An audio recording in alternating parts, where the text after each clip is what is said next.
This was a hay bale fire in a farmer's field in West Manchester Township, and firefighters out here spent hours trying to contain it.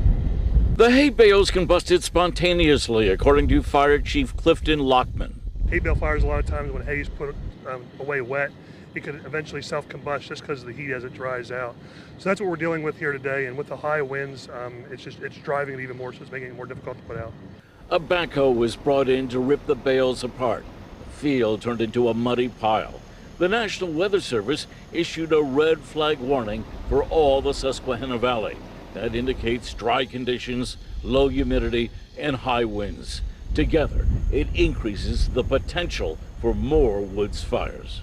Obviously, with the lack of rain, the dryness, the humidity right now, and the winds that we're experiencing is what's giving us that red flag warning. The fires started on the same day York County's fire ban took effect. This fire started spontaneously, but fire officials say people still need to be aware of the dry conditions out here that make fires during this time of year dangerous. In York County, Ed Weinstock, WGAL News 8.